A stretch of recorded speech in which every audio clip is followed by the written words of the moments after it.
যে হে ঠাকুর, তুমি আমাদের মতো জীবের কাছ থেকে 24 ঘন্টার মধ্যে 23 ঘন্টা 45 মিনিট সংসারের কাজে লাগাতে বলেছো, আর 15 মিনিট তোমার কাজে দিতে বলেছো। সেই 15 মিনিটটা তোমায় কেমন করে দিতে হবে শোনো ঠাকুর। আমার যে সব দিতে হবে সে তো আমি জানি, আমার যত বিত্ত প্রভু আমার যত মানি, সব দিতে হবে, সব দিতে হবে। আমার যে সব দিতে হবে সে তো আমি জানি, আমার যত ভীত প্রভু আমার যত বাণী, সব দিতে হবে, সব দিতে হবে। আমার যে সব দিতে হবে সে তো আমি জানি, আমার যত বিত্ত প্রভু আমার যত মানি, সব দিতে হবে, সব দিতে হবে। আমার যে সব দিতে হবে সে তো আমি জানি, আমার যত বিত্ত প্রভু আমার যত বাণী, সব দিতে হবে, সব দিতে হবে। এই 15 মিনিট যে তোমার কাছে বসবো, আমার যত বাণী যত কথাবার্তা শুধু তোমাকে ঘিরেই হবে। আমার যত বৃত্তি প্রবৃত্তি নিবৃত্তি সব তোমার চরণ তলে দিতে হবে। আরো কি দিতে হবে শোনো, আমার চোখের যে দেখা, আমার কানের শোনা, আমার হাতে নিপুণ সেবা, আমার আনা গোনা, সব দিতে হবে, সব দিতে হবে। আমার চোখের যে দেখা, আমার কানের শোনা, আমার হাতে নিপুণ সেবা, আমার আনা গোনা, সব দিতে হবে, সব দিতে হবে। আমার যে সব দিতে হবে সে তো আমি জানি, আমার যত বিত্ত প্রভু আমার যত মানি, সব দিতে হবে, সব দিতে হবে। আমার যে সব দিতে হবে সে তো আমি জানি, আমার যত বিত্ত প্রভু আমার যত মানি, সব দিতে হবে, সব দিতে হবে, সব দিতে হবে, সব দিতে হবে, সব দিতে হবে, সব দিতে হবে। আমার চোখের চেয়ে দেখাটাও তোমায় দিতে হবে। এখানে হয়তো আপনারা বলতে পারেন উত্তম বাবু, আমরা যখন মন্দিরে বসি ঠাকুরকে পূজা দিতে বসি আরতি করি তখন তো আমরা চেয়েই থাকি। তা রবীন্দ্রনাথ ঠাকুর নতুন কি বললেন, চেয়েই তো থাকি, চোখে চেয়ে দেখাটা তো দিই।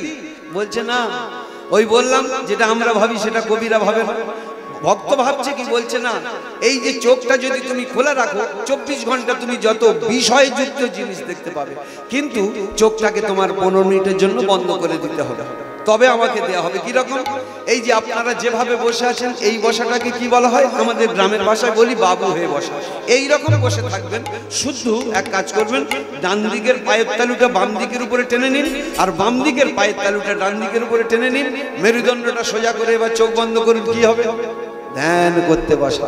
দেখবেন যত সাধকের ওই বসাটাই হয়, মেরুদণ্ড সোজা করে পদ্মাসনে বসে চোখটা বন্ধ করলো। কেন?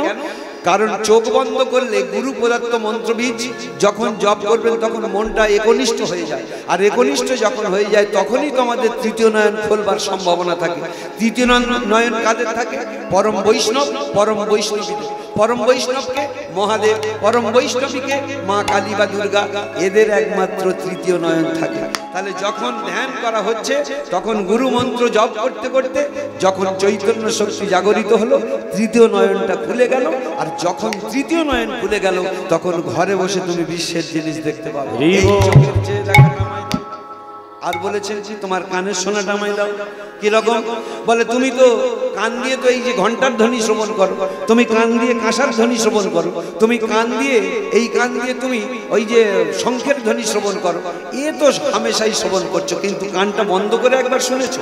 যখন কানটা বন্ধ করবে তখন দেখবে আমি তোমার মধ্যে রয়েছি, আমার চরণের ধ্বনি হচ্ছে। দেখবেন এখান থেকে এই পর্যন্ত একটা tick tick tick tick tick tick ধপ ধপ করছে না? বিশেষ করে মায়েদের কোলে যখন নতুন বাচ্চা জন্মায় দেখবেন এই জায়গাটা ধপ ধপ করে, এই জায়গাটা ধপ ধপ করে। এই দুটো জায়গায় মায়েরা, শাশুড়ি মারা কি বলে, বৌমা একটু সর্ষের তেল দাও, শক্ত হয়ে যাবে। আরে দিলেও হবে, না দিলেও হবে, বয়সটা হতে দিন, সব ঠিক হয়ে যাবে। কিন্তু ভগবান দেখাচ্ছেন কি আমার রুট, চলাচলের জায়গা, আমার এখান থেকে আমি এই পর্যন্ত, আমার এখান থেকে উত্থান, এখানে আমার লয়, এখানে উত্থান, এখানে আমি লয় হয়ে যাই। এইটাই হচ্ছে আমার চরণের ধ্বনি। এখানে tick tick tick tick tick tick tick tick, ওই যে আসে যায় কয় না কথা সেবা কেমন পড়ছি, আসে যায় কয় না কথা সেবা কেমন পড়িছি, আসে যায় কয় না কথা সেবা কেমন পড়ছি, আসে যায় কয় না কথা সেবা কেমন পড়িছি, বিনা টোপে মাঝ গাঁথে না সেবা কেমন বলছি, বিনা টোপে মাঝ গাঁথে না সেবা কেমন পড়ছি, বিনা টোপে মাঝ গাঁথে না সেবা কেমন বলছি, বিনা টোপে মাঝ গাঁথে না সেবা কেমন পড়ছি, দুকুল হেনে বান্ডা কেনা সেবা কেমন গান, দুকুল হেনে বান্ডা কেনা সেবা কেমন গান, দুকুল হেনে বান্ডা কেনা সেবা কেমন গান, দুকুল হেনে বান্ডা কেনা সেবা কেমন গান, পাঁচিল ডিঙিয়ে ঢুকতে পারে না সেবা কেমন। বলছে আসে যায় কয় না কথা। দেখবেন বলছে ভগবান, আমি গীতায় বললেন কি রূপে রয়েছে, প্রাণহি ভগবান ইশু প্রাণহি বিষ্ণু পিতামহ প্রাণেন ধার্যতে লোকঃ সর্বং প্রাণময় জগৎ। আমি প্রত্যেকটা জীবের হৃদয়ে প্রাণ রূপে বিরাজ করছি। আমি যদি থাকি তবে তুমি রাজা, তবে তুমি মন্ত্রী, তবে তুমি গায়ক, তবে তুমি শ্রোতা। আর আমি যদি না থাকি তোমার এই দেহটাই থাকবে, কোনো কাজ থাকবে না। এই যে ভেতরে টিক টিক টিক টিক মানে কি জানেন? 2.5 লাখ টাকা দিয়ে ছেলেকে বাইক কিনে দিয়েছেন, এনফিল্ড বুলেট, খুব জোর পাক দিচ্ছে, খুব জোর ছুটছে, খুব আওয়াজ দিয়ে ছুটছে, কিন্তু মাত্র 1.5 টাকার জিনিস যদি একটু বেইমানি করে ব্যাস শুদ্ধ একটুখানি আওয়াজ শুনতে পাবে।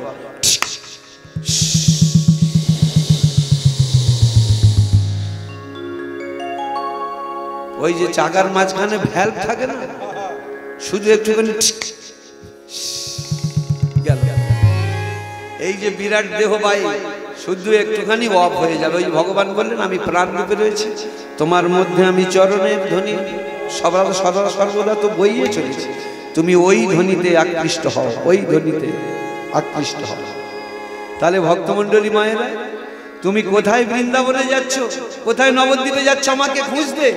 তুমি যদি মনে করো আমি বৃন্দাবনে থাকি, তুমি যদি মনে করো আমি নবদ্বীপে থাকি, তাহলে যারা অর্থবান লোক তারা নবদ্বীপে যাবে, বৃন্দাবনে যাবে, আমাকে সাক্ষাৎ পাবে। সারা জীবন কি গরিব মানুষেরা দুঃখ করবে? ঠাকুর গো, আমাদের অর্থ নেই, তোমার কাছে যেতে পারছি না বলে তোমার দর্শন পাচ্ছি না। না, একদম ভুল ধারণা। কোথায় যাবার দরকার নেই। ভগবান কি বলেছে? গীতাটাকে ফলো করবো। সর্বতঃ পানি পাদ আঁকে শিরামুখম, সর্বব্যাপী আমার চোখ কান নাক মুখ, সর্বতঃ শ্রুতিমল্লকে, সর্বব্যাপী আমার কান, সর্বমাবৃত্যম তিষ্ঠতে, আমি সব জায়গায় বিরাজ করছি।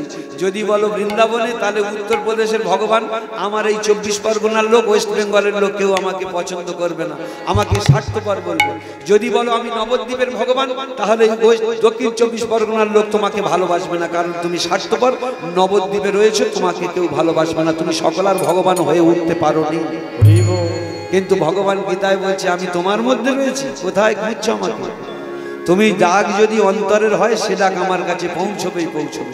তোমার ডাক যদি অন্তরের হয়, সে ডাক আমার কাছে পৌঁছবেই পৌঁছবে। ভক্তমণ্ডলী মায়েরা, ভগবান বলেই দিয়েছে। তবে কি জানেন, সমস্যাটা হচ্ছে আমাদের কাছে রয়েছে তো সেই জিনিসগুলোকে আমরা গুরুত্ব দিই না। দেখবেন আমাদের কাছে রয়েছে সেইগুলো গুরুত্ব দিই না। কিরকম? ওই যে একটা মেয়ে সবসময় তার বাবার কাছে বলে, বাবা আমার মেলা থেকে খেলনা, বাচ্চা মেয়ে তো, বাবা মেলা থেকে খেলনা কিনে দাও না। বড্ড গরিব লোক, ওই মাঠে চাষাবাদ করে। তো একদিন মাঠে ধান টান কাটতে গিয়ে দেখেন একটা বেশ চকচকে পাথর পেয়েছে, বুঝলেন? তা মনে ভাবলো যে এইটা বোধ হয় মেয়েকে দিলে ভুলে যাবে, তাই এসে দিয়ে দিল মেয়েটাকে সেইটা চকচকে পাথরটা। ওটা ছিল অ্যাকচুয়ালি কোহিনূর হিরে, কিন্তু ওদের তো সেই সমস্ত জানে না এটা কি কোহিনূর হিরে ছিল। সেই চকচকে পাথরটা এনে দিয়েছে, মেয়ে দু একদিন খেলা করে ফেলে রেখেছে, কোথায় তুষের উপর ফেলে রেখেছে। এখন কেউ একজন জোহরি সেই দিনে রাস্তা দিয়ে যাচ্ছিল, যেতে যেতে বলে বড্ড জল পিপাসা পেয়েছে, থেকে এই বাড়িটা ঢুকি, বাবু এক গ্লাস জল দেবে গো? এক গ্লাস জল যদি কোনো একটা পথিক লোক এসে জিজ্ঞেস করে তো এক গ্লাস জল কেউ দেবে না? তাই এসে বাবা এসে বস। তা যখন জলটা খাচ্ছে সেই কোহিনূর হিরেটার দিকে লক্ষ্য পড়েছে, ছুটে গিয়ে ধর, মানে জোহরি রসের রসিকি যে জনা কথা কোক বা না কোক প্রাণ সজনী ঢং দেখলে যায়। আগে তো চিনতে গেলে রসের রসিক হতে হবে না, যে জীবনে কোহিনূর দেখেনি সে ওটাকে পাথর জ্ঞান করেছে। রসের রসিক হতে হবে। যেমন এই ধরুন না, আমাদের যখন গান বাজনা শেষ হয়ে যায় জ্যৈষ্ঠী আষাঢ় মাসের দিকে, তখন এবার বাড়িতে পুরো বসে থাকতে হয়। বসে থাকা মানে একবার বসে থাকা নয়, ওই রেয়াজ করতে হয়, বই পড়াশোনা করতে হয়, রেয়াজ করতে হয়। কারণ এই গলাটা না হলে থাকবে কি করে? প্রত্যেক দিন তো 3 ঘন্টা করে গান করতে হচ্ছে,